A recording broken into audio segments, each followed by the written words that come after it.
Assalamualaikum warahmatullahi wabarakatuh. Sahabat tribunbekasi.com, sahabat Warta Kota Network dan juga sahabat Tribuners. Pada kesempatan wawancara eksklusif atau wawancara khusus pada kali ini, saya Muhammad Azam, jurnalis Tribun Bekasi, Warta Kota Network, telah bersama pejabat Bupati Bekasi, Bapak Dhani Ramdan. Ini gimana kabarnya nih Pak? Kita alhamdulillah dikasih kesempatan buat berdiskusi atau wawancara secara khusus dengan Pak Bupati. Nih Pak, ini kan kita ketahui juga sebelumnya Kabupaten Bekasi, atau saya sebelumnya juga mengucapkan selamat nih. Oh iya, terima kasih. Kabupaten Bekasi telah meraih juara umum dalam perlombaan MTQ ke-38 tingkat Provinsi Jawa Barat, yang Kabupaten Bekasi sendiri juga sebagai tuan rumahnya selain memang sukses menyelenggarakan, juga sukses dari segi prestasi di MTQ ke-38 tingkat Jawa Barat sendiri Pak. Ini nanti tentunya kan ini kita tahulah banyak hal-hal yang mungkin nanti bisa sekilas dari awal sedikitlah diceritakan terkait awal mula jadi tuan rumah ini seperti apa, mungkin nanti dari persiapannya hingga nanti itu kan ada dampak-dampak yang dihasilkan bagi daerah itu sendiri.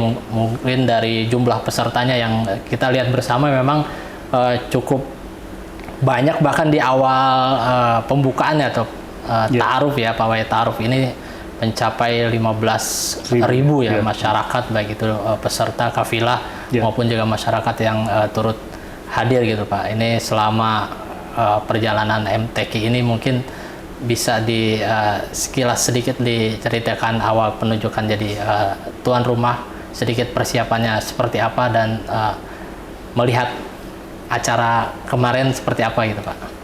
Ya, kita memang sejak saya bertugas di sini 2021 kan pandemi jadi memang belum ada kegiatan-kegiatan yang di luar fokus kita penyelesaian pandemi.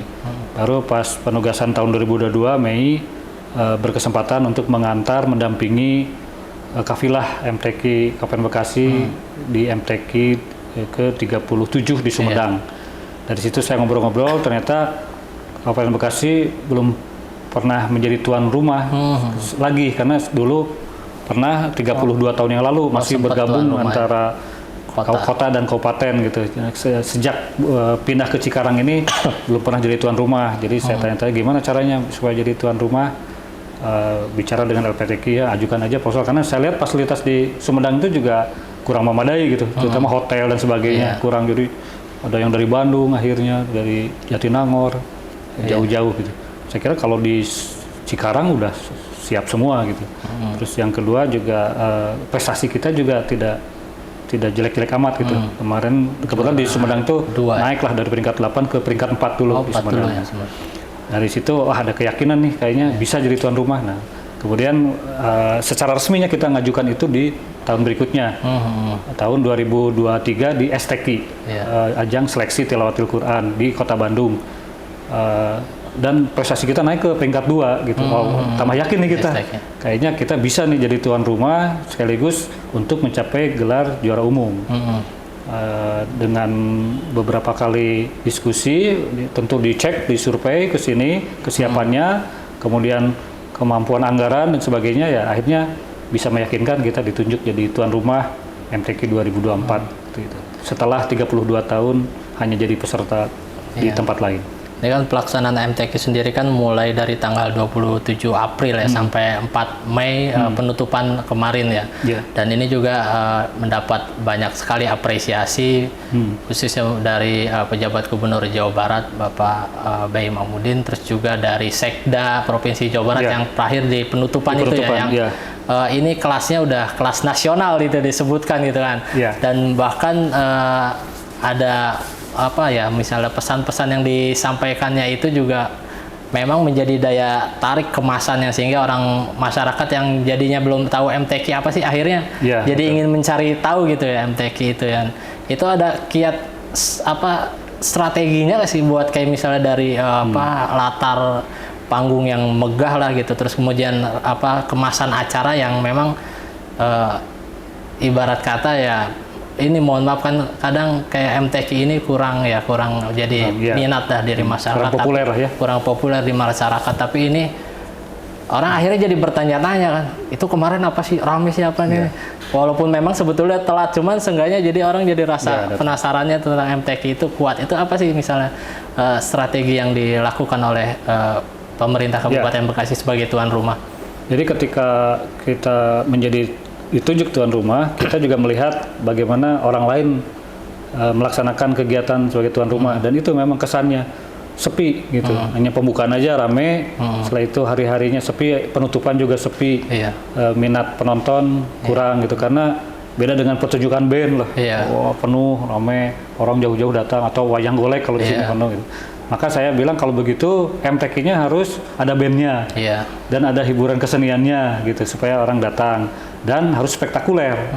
Jadi harus terbesar, termegah, panggungnya besar, lightingnya besar, sound systemnya juga menggelegar gitu. Nah itu dan saya detail dari mulai perencanaan, pemilihan IO-nya sampai ke spek-spek yang akan dipakai, diajukan, itu kita asistensi gitu.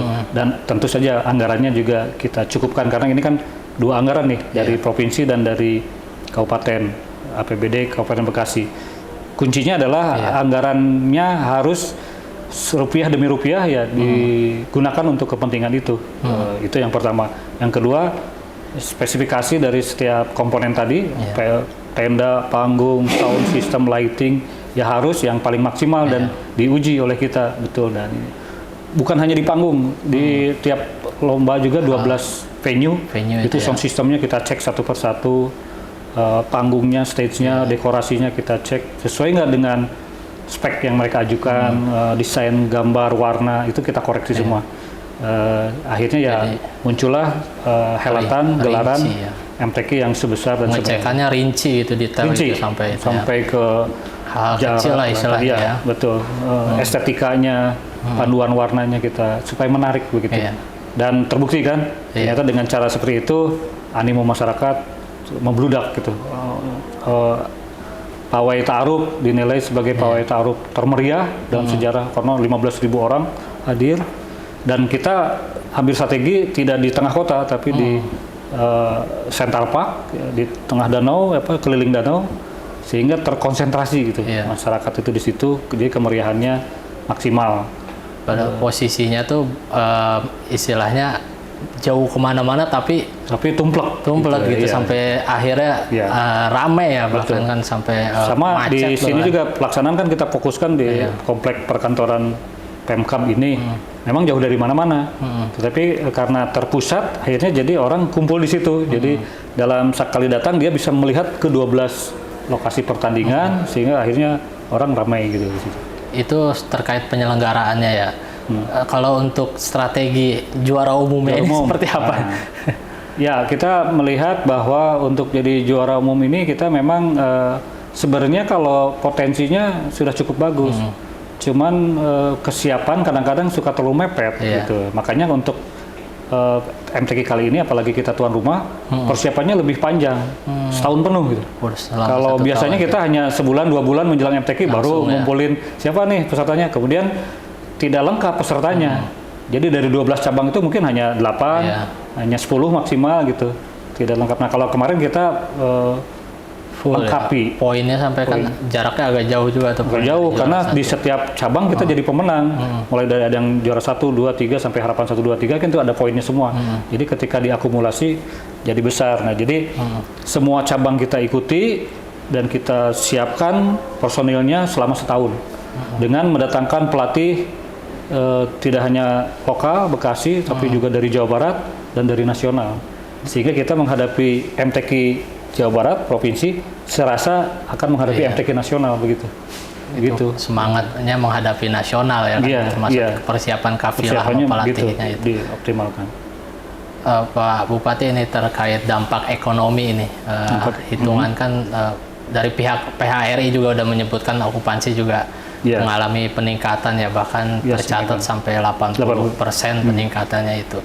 Nah itu sudah ada tergambar atau misalnya tercatat seperti apa peningkatan secara ekonomi atau nilai ekonomi yang dirasakan dari MTQ ini, baik khusus dari pihak hotel atau restoran, bahkan mungkin pelaku UMKM atau pelaku usaha kecil yang ikut terkena dampak positif ya dari MTQ ini seperti apa gitu? Untuk perhotelan, betul, mereka sudah melaporkan ada kenaikan okupansi selama pelaksanaan MTQ itu sampai 85% penuh kamar-kamar mereka. Ya tinggal kita kalikan sih sebenarnya, tapi ya masih dihitung kayaknya oleh KHRI berapa rupiahnya. Secara persentase 80% lah ya. Gitu. Karena banyak sekali kan hotel di Cikarang ini. Yang kedua, dari sisi UMKM yang langsung sudah melaporkan kira-kira laba mencapai 250 juta lah untuk yang di stand yang di stand ini utama aja, pameran plaza. di sini di Bank Utama itu kita sekitar 30 stand ya. Belum yang di samping ya, Pak. Nah, yang itu yang dari masa itu kan ya. Pedagang kaki lima itu kan nggak terdaftar ya. Jadi nggak bisa kita cek berapa omset dan profit yang dia dapatkan. Yang kita bisa cek yang memang resmi di fasilitas pameran kita gitu. Nah, tapi kalau melihat justru malah lebih ramai yang nongkrong-nongkrong di pinggir itu gitu, karena mereka kan ngejar pedagang ngejar pembeli kan kalau itu. Jadi saya kira mungkin sampai 2 kali lipat 500 juta mah ada lah perputaran uang lah itu selama kegiatan. Belum lagi catering, restoran, rental kendaraan itu ya mungkin total general puluhan miliar ada lah. Secara pelaksanaan itu ya berlangsung ya ada sekitar puluhan miliar ya.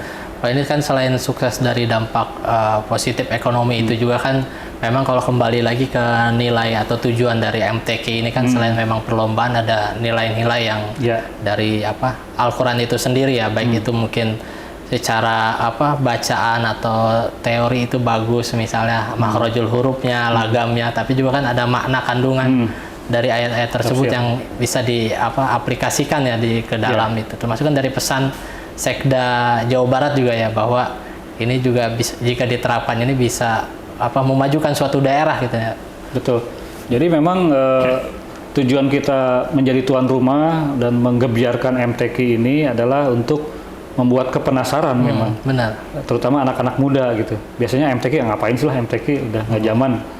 Tapi kita bikin beda MTQ-nya, selain gebiar sehingga orang datang juga secara streaming, live streaming kita terus menerus gitu, sepanjang ada pertandingan kita buka live streaming sehingga anak-anak yang memang sudah generasi sekarang ini kan generasi digital nontonnya di rumah aja. Benar. Dan ternyata viewernya banyak juga gitu ya dari live streaming yang kita lakukan.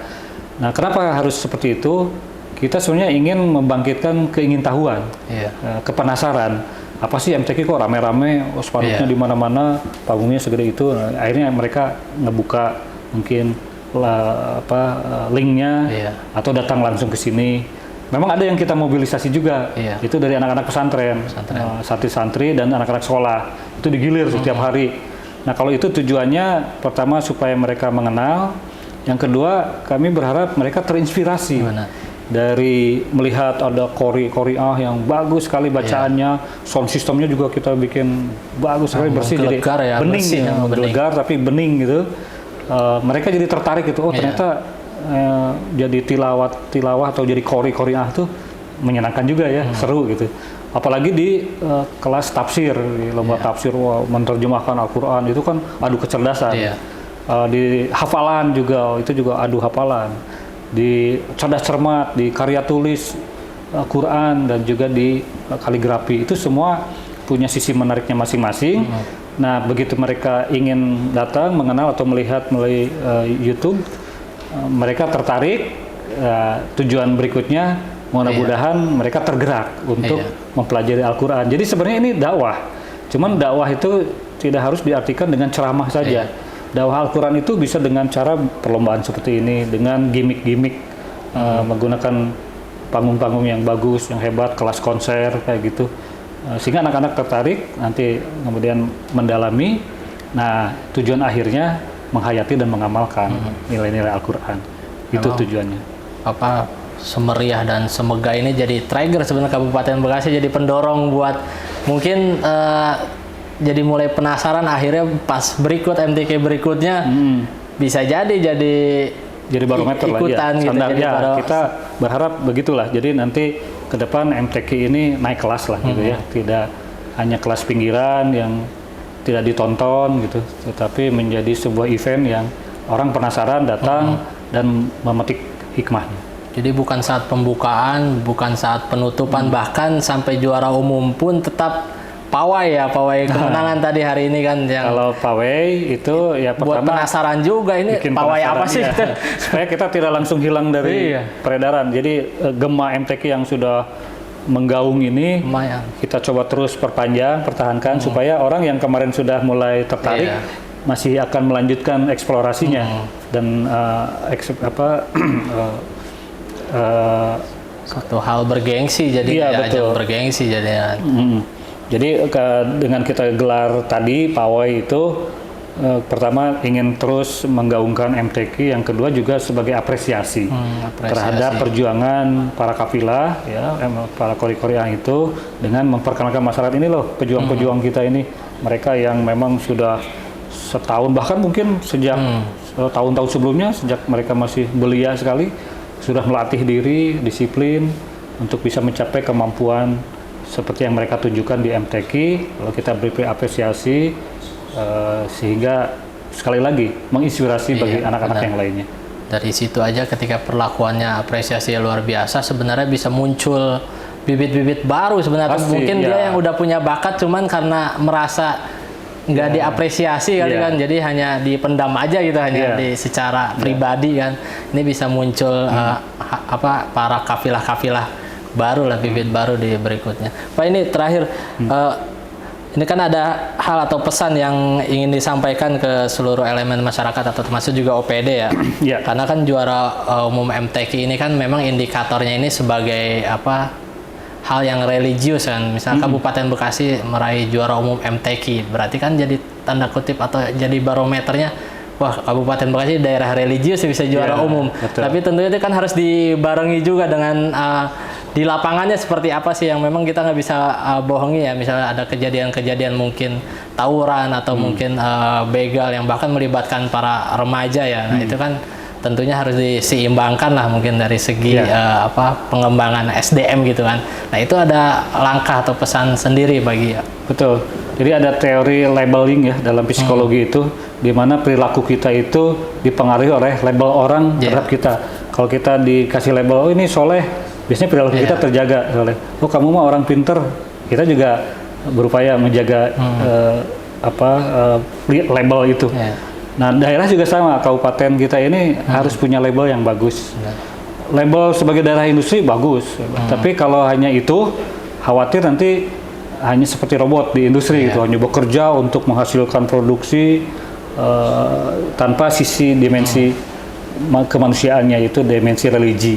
Makanya kita ingin di daerah Bekasi yang kental industrinya itu juga punya label religinya, dengan maksud dengan label itu masyarakat akhirnya tergugah bahwa kita itu ternyata jago ngaji ya, juara umum MTQ ya, berarti kita ini lumayan lah dari sisi kemampuan baca Al-Qur'annya, berarti implementasinya juga harus bagus. Nah itu kita harapkan, mudah-mudahan dengan label Kabupaten Bekasi juara umum MTQ ini sisi ruhiyahnya, sisi religiusitasnya masyarakat terbangkitkan, sehingga mereka akan lebih membumikan Al-Quran, lebih mengenal Al-Quran, mau mendalami dan membumikan nilai Al-Quran dalam kehidupan sehari-hari. Nanti jangan naskah Al-Quran itu hanya disimpan di lemari, berdebu, jarang dibaca, apalagi didalami maknanya. Nah ini mudah-mudahan MTQ itu membawa kita ke arah sana. Maksudnya bagi para OPD ini juga harus menjadi ini ya. Untuk OPD juga sama kan, selama seminggu di sini mendengarkan dari kantor aja kedengar kan, bagaimana lantunan ayat suci yang bagus, mudah-mudahan merasuk gitu. Jadi mulai terbawa suasananya ke arah bahwa kehidupan keagamaan itu tidak harus selalu kaku gitu, harus duduk terngantuk-ngantuk mendengar ceramah, tapi dengan seni tilawah, dengan tafsir yang mencerdaskan, mencerahkan, dengan tahfiz, hafalan gitu. Nah itu metode-metode yang nanti mereka bisa pilih, ingin mendalami tilawah, ingin mendalami tafsir, atau mendalami hafalan, atau lebih senang karya tulisnya, itu masing-masing manusia. Jadi agama itu akan menyesuaikan dengan kemampuan dan minat kita. Jadi tidak harus semua memang baca Quran gitu. Mungkin ada yang harus memendalami tafsirnya. Nah ini perangkat-perangkat daerah yang di sini dan masyarakat sekitar mudah-mudahan terinspirasi itu. Lalu memang Pemkab Bekasi juga selain memang pembangunan fisik juga pembangunan SDM yang terus di. Nah itu juga yang saya ingin sampaikan kepada masyarakat. Memang masyarakat selalu keluhannya masalah infrastruktur. Kita bukan berarti abai. Itu kita juga bekerja keras untuk memperbaiki jalan terus-menerus, memperbaiki saluran air supaya tidak banjir, air bersih supaya terpenuhi. Tetapi manusia itu tidak melulu masalah infrastruktur. Ada kehidupan mental spiritual yang harus juga diisi gitu. Mungkin mereka merasa tidak perlu gitu. Tetapi ketika nanti ada problem yang berat, ada kesulitan-kesulitan, di situ baru terasa bahwa kita harus butuh mental spiritual yang kuat. Nah, kalau sudah datang masalah biasanya susah kita untuk menanamkan spiritual itu. Tapi kalau dalam kondisi normal seperti ini, mereka sedang hidup nyaman, lalu berikan inspirasi seperti ini, mudah-mudahan tergeraklah artinya, sehingga nanti ketika menghadapi kesulitan tidak cepat frustasi, tidak cepat berputus asa, tapi dia punya sebuah kekuatan spiritual yang bisa bertahan bahkan bangkit dari setiap kesulitan yang dihadapi. Siap Pak Bupati, ini mungkin ada closing statement yang disampaikan ke masyarakat Kabupaten Bekasi mengenai MTQ ini yang telah berhasil atau sukses secara penyelenggaraan dan juga secara prestasi bagi Kabupaten Bekasi. Pertama, tentu saya atas nama pemerintah Kabupaten Bekasi mengaturkan ucapan terima kasih yang setulus-tulusnya, yang setinggi-tingginya kepada para kapilah Qori-Qoriah yang telah bekerja keras, berjuang, berlatih sehingga menghasilkan prestasi yang luar biasa ini. Yang kedua, semua stakeholder baik jajaran pemerintah, TNI, Polri, dunia usaha, media yang terus memberitakan, sampai pesantren-pesantren juga, sekolah-sekolah ikut mendukung kelancaran dan kemeriahan ini. Terima kasih, ternyata kekompakan kita, kebersamaan kita menghasilkan sesuatu yang membanggakan. Nah yang terakhir, dengan MTQ ini, satu, tadi kita berharap gema Al-Quran semakin menggaung, nilai-nilai Al-Quran semakin meresap, dipelajari dan dijalankan, diamalkan. Lalu juga kami berharap dengan juara umum ini masyarakat Kabupaten Bekasi semakin bangga dengan daerahnya, karena hanya masyarakat yang bangga dengan daerahnya yang bisa memberikan kontribusi terbaik bagi daerahnya. Sekira itu saja. Siap Pak Pejabat Bupati Bekasi, Pak Dhani Ramdan. Ini sebelumnya kami mengucapkan selamat sekali lagi atas prestasi yang diraihnya untuk juara umum MTQ ke-38 tingkat Jawa Barat. Ya baik, demikian sahabat tribunbekasi.com dan juga Warta Kota Network dan Tribuners, tadi bincang kita dan atau wawancara eksklusif kita dengan pejabat Bupati Bekasi Bapak Dhani Ramdan. Terima kasih, dengan episode-episode selanjutnya nanti terkait pemerintah Kabupaten Bekasi. Assalamualaikum warahmatullahi wabarakatuh. Assalamualaikum warahmatullahi wabarakatuh. Jangan lupa subscribe ya.